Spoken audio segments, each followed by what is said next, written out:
Devil's Advocate on 431.1 FM. Hello and welcome to your daily dose of reality, the news station where we show you why life isn't all sunshine and rainbows. I'm your host, Sarah Spears. Let's get started. In today's news, the Hong Kong protests, handling of Ebola, and more. First, we go over to Hong Kong, where talks go ahead as violence is condemned. Talks aimed at halting 3 weeks of street protests about Hong Kong's electoral future are set to go ahead. This appears to be a part of a conceited effort to prevent riots from escalating, as 33 people aged 20 to 66 were arrested in clashes in Mong Kok and Admiralty on Wednesday. Officials say the protests have gone too far, saying protesters have exceeded the limit of civil disobedience. We await further details of this story. To everyone saying that this itself is going to stop the protests, it won't be a quick fix. This isn't some magic here to stopping the protests. We just have to wait and see how bad this actually gets. And with that, let's see what other disasters are brewing. Next, over to New York, where the World Health Organization is set to review their handling of Ebola. The WHO promised a full review of its handling of the Ebola crisis after the virus finally reached the United States. The UN agency, which is responsible for global outbreaks, wouldn't comment on the drafting of a damning document, which would blame failings on incompetent staff and lack of information. The document is being declared by the WHO as part of an ongoing analysis of the response to Ebola. President Obama cited that these claims would settle hysteria and fear of Americans. You can sound off on our website, but I'll sound off now.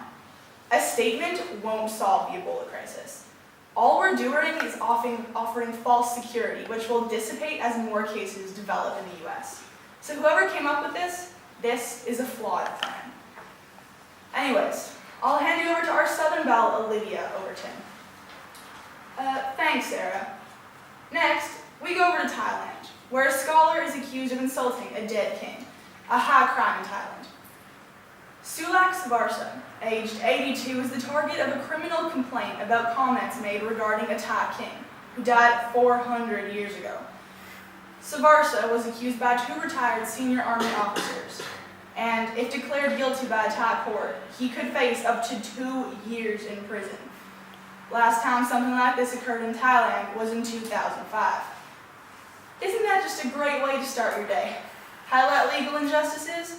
Now, I'm from a Republican family in a Republican state, but I can tell you that I'd rather live in a Democrat-run nation than not have free speech at all.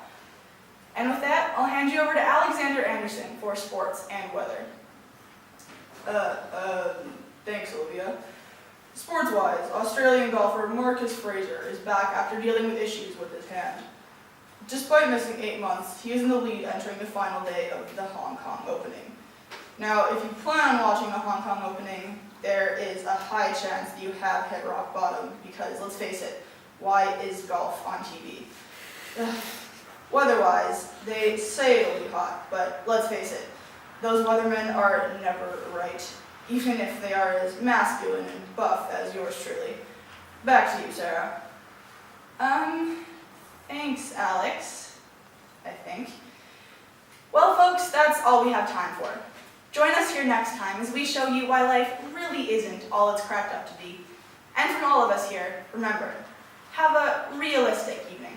Over and out.